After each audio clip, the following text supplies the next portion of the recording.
Hello වීවර්ස්, අද අපි කතා කරන්න යන්නේ අට ලෝකයේ ඉන්න වඩාත් බුද්ධිමත් වගේම තේරුම් ගන්න අමාරු චරිතයක් ගැන. ඒ තමයි දෙවනි හොකාගේ ටොබිරාමා සෙන්ජු. ගොඩක් අය හිතන්නේ ටොබිරාමා කියන්නේ උචිහා වංශයට වෛර කරපු එන්සම ගම්මානයේ ඇතුලේ ප්‍රශ්න ඇති කරපු කෙනෙක් කියලා. හැබැයි ඇත්තටම ටොබිරාමා කියන්නේ කවුද? ඔහු නැත්නම් අද කොනහා ගම්මානයේ පවතින්නේ නැහැ. අද අපි බලමු ටොබිරාගා සෙන්ගොන්ටක් හිටා සහ ඔහු තීරණය පිටපස් තිබුණ ඇත්තටම හේතු මොනවද කියලා. ටොබිරාමා කියන්නේ හුදෙක් සටන්කාරයෙක් විතරක් නෙවෙයි. ඔහු ජුට්සු සිය ගණනක් නිර්මාණකරුවෙක්. අද අපි දකින ප්‍රධානම තාක්ෂණ කිහිපයක් ඔහු සොයාගෙන තියෙනවා. Shadow clone ජුට්සු. නාරුතෝගේ ප්‍රධානම අවයව මේ තාක්ෂණය හැදුවේ ටොබිරාමා. සතුන්ව රවට්ටන්න වගේම තොරතුරු රැස් කරන්න මේ ජුට්සු භාවිතා කරා. ෆ්ලයින් අවකාශය හරහා තප්පරයකින් ගමන් කරන මේ වේගය නිසා තමයි ඔහු කාලයකදී මේ වේගවත් නින්ජා වුණේ. පසුව මිනෝටෝ මේක පාවිච්චි කරා. මියගේ අය නැත කැඳවීම ඉදෝටෙන්සේ මේ භයානක ජුට්සුකින් වගේ නිර්මාණයක්. ඔහු මේක හැදුවේ සතුරන් විනාශ කරන්න මිසක් කාලෙක වගේ නරක දෙයකට නෙවෙයි. ඔහු නින්ජා ඇකඩමියක් හැදුවා. ජූනි එක්සෑම් හැදුවා.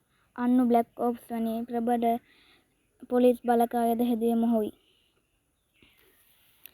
උචිහා වංශය අතර මතභේදය. දැන් අපි කතා කරමු වැඩිපුර කතාබහට ලක් වන උචිහා ප්‍රශ්නය ගැන. ටොබිරාමා උචිහා වංශිකයන්ට වෛර කළාද? ඇත්තම වෛර කරේ නැහැ.